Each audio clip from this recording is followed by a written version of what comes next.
آج دنیا بھر کے مسلمان کنٹریز اپنے پالیٹکس، اپنے فائدے اور اپنی کرسیوں میں اتنے مصروف ہیں کہ انہوں نے غزہ کی چیخیں سنائی نہیں دیتی، نہ انہیں ماؤں کے آنسو جو روز اپنے بچے کھو رہی ہیں۔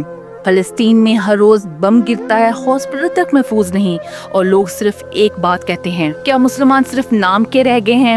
روز غزہ سے آواز اٹھتی ہے، مدد کرو، زخمی ہیں، بھوکے ہیں، مار رہے ہیں ہمیں، لیکن کسی مسلمان حکومت کا دل نہیں پگھلتا، کسی آرمی کا ٹینک نہیں نکلتا، اور کسی لیڈر کی زبان نہیں ہلتی۔ فلسطین جل رہا ہے اور مسلم دنیا صرف دیکھ رہی ہے۔ پھر ایک دن ایک لڑکی سامنے آئی، نہ وہ مسلمان تھی، نہ عربی، نہ کسی ملک کی لیڈر، بس ایک ایکٹیوسٹ جس کا نام تھا گریٹا تھنبرگ۔ گریٹا تھنبرگ نے اپنا سفر ناروے کے شہر اوسالا سے شروع کیا، جہاں سے وہ ایک امدادی شپ پر سوار ہوئی۔ اس شپ کا نام تھا میڈلین۔ یہ شپ ایک انٹرنیشنل ہیومینٹیری مشن کا حصہ تھی، جس سے کہا جاتا ہے کہ فریڈم فلوٹیلا۔ اس کا مقصد تھا غزہ کے لوگوں تک دوائی، پانی اور ضروری امداد پہنچانا، وہ بھی ناکہ بندی کو توڑتے ہوئے جو اسرائیل نے غزہ پر لگا رکھی ہے۔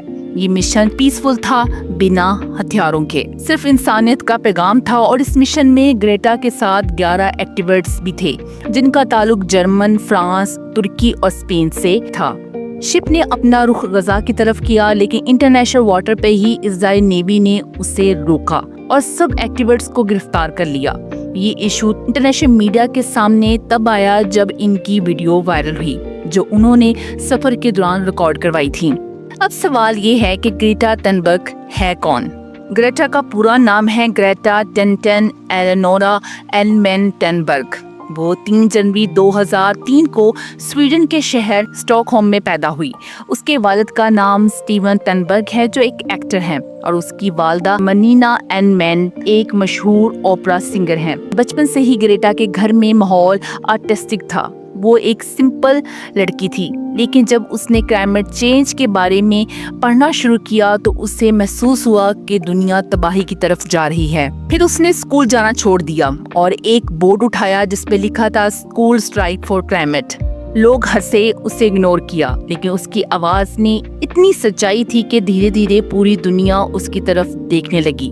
گریٹا کو ایک میڈیکل کنڈیشن ہے، ایسپرجر سنڈروم، جو استھما کی ایک ٹائپ ہے، لیکن اس نے کبھی اسے اپنی کمزوری نہیں بنایا، بلکہ کہا مجھے ایسپرجر ہے اور یہ میری سپر پاور ہے۔ میں لوگوں سے الگ سوچتی ہوں اور اس دنیا کو الگ سوچنے والے لوگوں کی ضرورت ہے۔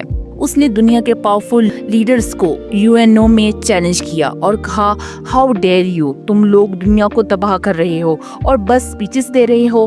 گریٹا 3 دفعہ نوبل پرائز کے لیے نومینیٹ ہو چکی ہیں۔ ٹائم میگزین نے اسے person of the year declare کیا، اور سب سے بڑی بات، اس کی ہمت نے لاکھوں لوگوں کو انسپائر کیا۔ اور اب وہی گریٹا فلسطین کے لوگوں کے لیے نکل گئی، نہ کسی ایوارڈ کے لیے، نہ کسی شہرت کے لیے، بس ایک آواز بننے کے لیے، ان لوگوں کے لیے جو ہر روز دنیا سے کہتے ہیں please help us. Greta Thunberg نہ مسلمان ہے، نہ عربی، نہ اس کا غزہ سے کوئی رشتہ ہے، لیکن اس کا دل انسانیت کے ساتھ دھڑکتا ہے۔ گریٹا صرف 19 سال کی ہے، لیکن اس نے غزہ کے لیے آواز اٹھائی۔ اسے پتا تھا کہ وہ پکڑی جائے گی، اس کے لیے اس نے پہلے سے ہی اپنی ایک ریکارڈنگ کر کے رکھی، جس میں وہ بتاتی ہے کہ اگر آپ یہ ویڈیو دیکھ رہے ہیں تو اس کا مطلب یہ ہے کہ مجھے اسرائیل نے کڈنیپ کر لیا ہے۔ وہ جانتی تھی کہ اسرائیل اسے پکڑ سکتے ہیں۔ اس نے فلسطین کی آواز بننے کے لیے یہ سفر شروع کیا، اور ہم جن کا ہر روز منہ سے نکلتا ہے فلسطین زندہ باد، لیکن صرف لفظوں تک رہ گیا ہے۔ ہر کوئی بارڈر پر نہیں جا سکتا، نہ ہر کسی کے پاس پلیٹ فارم ہوتا ہے، لیکن ایک چھوٹی سی آواز بھی کسی کے لیے امید بن سکتی ہے۔ آج ضرورت یہ نہیں کہ تم دنیا بدلو، ضرورت یہ ہے کہ تم خود کو بدلو اور کسی کی امید بن جاؤ۔ اس ویڈیو کو صرف مت دیکھو، اس آواز کو پھیلاؤ تاکہ دنیا کو لگے انسانیت اب بھی زندہ ہے۔ اگر آپ کو میری ویڈیو اچھی لگی تو لائک کیجیے، شیئر کیجیے اور سبسکرائب کیجیے۔ اللہ حافظ۔ My name is Greta Thunberg and I am from Sweden. If you see this video, we have been intercepted and kidnapped in international waters by the Israeli occupational forces or forces that support Israel. I urge all my friends, family and comrades to put pressure on the Swedish government to release me and the others as soon as possible.